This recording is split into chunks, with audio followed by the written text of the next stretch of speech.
It's official. I found the biggest Uncle Tom on the planet.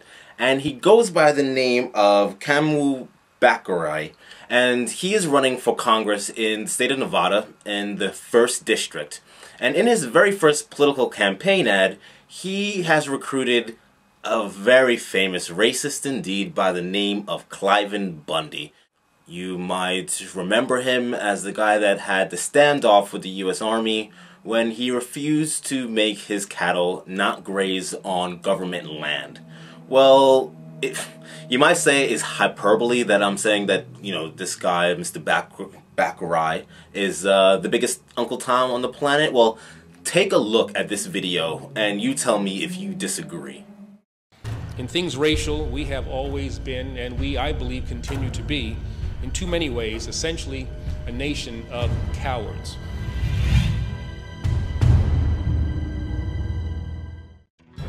Did he just call me a coward? No, he just called all white folks cowards. He must not know me.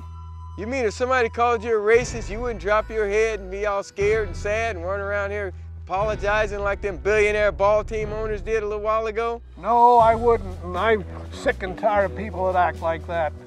Cliven, you know that political correctness, that's bad for America. A man ought to be able to say whatever he want to say.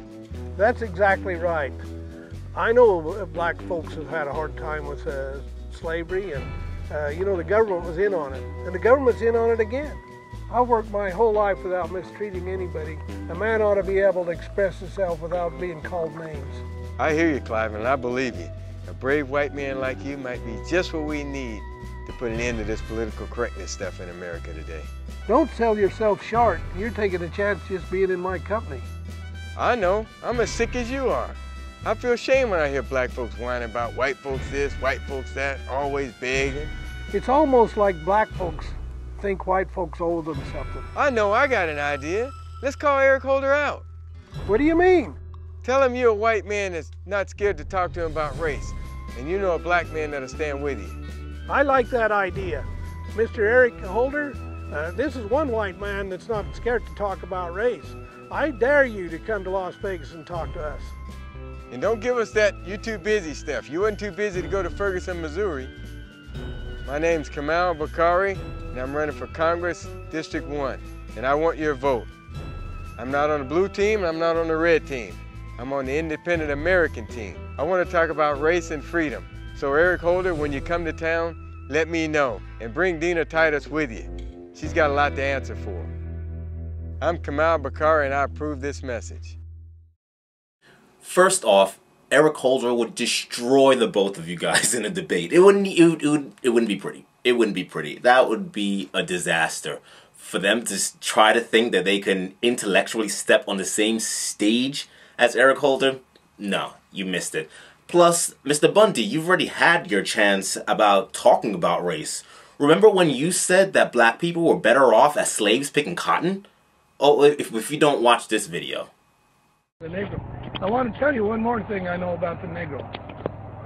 When I go through Las Vegas, North Las Vegas, and I would see these little government houses, and in front of that government house, the door was usually open, and the older people and the kids, and there's always at least a half a dozen people sitting on the porch. They didn't have nothing to do. They didn't have nothing for their kids to do.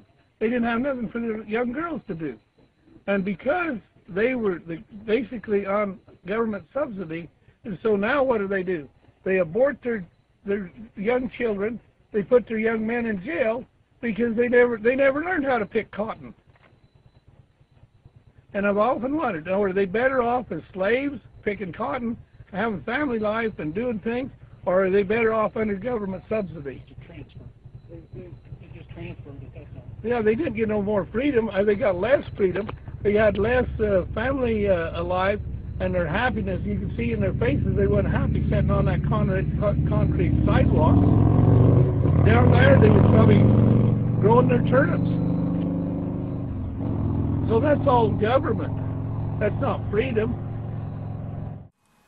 Kamau Bakari is the Tea Partier's wet dream. I mean, here is a black guy who hates Obama, He didn't say it, but I think it's a safe assumption to think that he hates Obama, hates Eric Holder, we know that, and is willing to go around talking about how bad black people are and how it's really the racist white men like I keep on calling him Ted Bundy because I hate him so much, Cliven Bundy, who are the victims. They're the victims in society.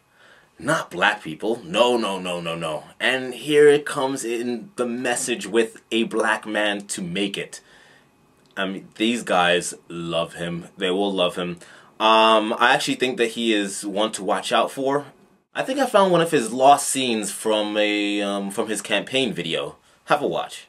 I am a very spiritual person. I start each day by thanking the white man for the sunrise, for the land I walk on, for the air I breathe.